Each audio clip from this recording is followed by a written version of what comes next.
Supreme court ने सोमवार को ऐतिहासिक फैसले में दाखिलों और सरकारी नौकरियों में आर्थिक रूप से कमजोर ईडब्ल्यूएस के लिए 10% आरक्षण का प्रावधान बरकरार रखा। 103वें संविधान संशोधन की वैधता को लेकर 2 के मुकाबले 3 मतों से बहुमत से सहमति बनी। ईडब्ल्यूएस आरक्षण के दायरे में अनुसूचित जाति, अनुसूचित जनजाति और अन्य पिछड़ा वर्ग के गरीब नहीं आएंगे। एससी ने कहा है कि यह भेदभाव वाला नहीं है और संविधान के बुनियादी ढांचे का उल्लंघन नहीं करता। जस्टिस दिनेश माहेश्वरी, जस्टिस बेला एम त्रिवेदी और जस्टिस जे बी पादरीवाला ने कानून को बरकरार रखा, जबकि मुख्य न्यायाधीश ललित ने न्यायमूर्ति एस रविंद्र भट्ट के खिलाफ रुख रखा। चीफ जस्टिस इस दौरान अपने कार्यकाल के अंतिम दिन अदालत की कार्यवाही संचालन कर रहे थे। ललित ने कहा कि संशोधन के दायरे से अनुसूचित जाति, अनुसूचित जनजाति और अन्य पिछड़ा वर्ग के गरीबों को बाहर रखना भेदभाव दर्शाता है, जो कि संवैधानिक रूप से प्रतिबंधित है। जस्टिस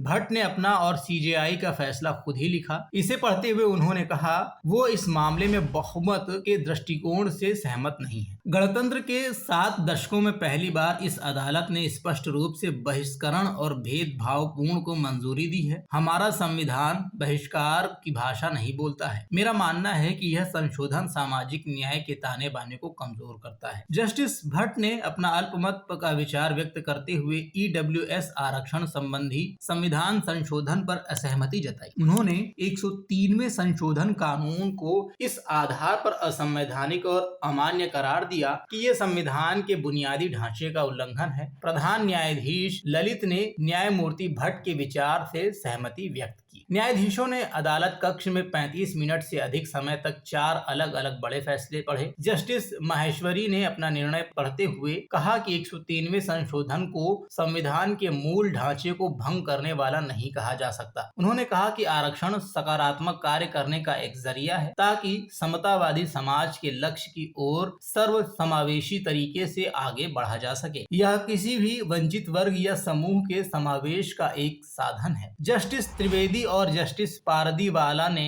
उनके स्वर में स्वर मिलाते हुए कहा कि केवल आर्थिक आधार पर दाखिलों और नौकरियों में आरक्षण संविधान के बुनियादी ढांचे का उल्लंघन नहीं करता। उन्होंने कहा कि 103वें संविधान संशोधन को ईडब्ल्यूएस के कल्याण के लिए उठाए गए संसद के सकारात्मक कदम के तौर पर देखना होगा। उन्होंने इन दलीलों पर भी समान रुख रखा कि मंडल मामले में फैसले के तहत कुल आरक्षण पर 50% की सीमा का उल्लंघन नहीं किया जा सकता। उन्होंने कहा कि इसके कथित उल्लंघन के संविधान के बुनियादी ढांचे पर असर नहीं पड़ता। हालांकि जस्टिस त्रिवेदी और जस्टिस पारदीवाला ने कहा कि इस तरह के आरक्षण के लिए एक समय सीमा तय करने की जरूरत है और ये हर समय जारी नहीं रह सकते। दोनों न्यायाधीशों ने कहा कि आरक्षण का मकसद सामाजिक न्याय सुनिश्चित करना है, लेकिन यह अनिश्चित काल तक जारी नहीं रहना चाहिए ताकि यह निहित स्वार्थ न बन जाए। तो दोस्तों, आज की इस वीडियो में फिलहाल बस इतना ही। अगली वीडियो में आपसे फिर होगी मुलाकात देश और दुनिया की ऐसी ही खबरों के साथ। तब तक आप देखते रहिए स्कूप मीडिया और हमारा चैनल अभी सब्सक्राइब करें।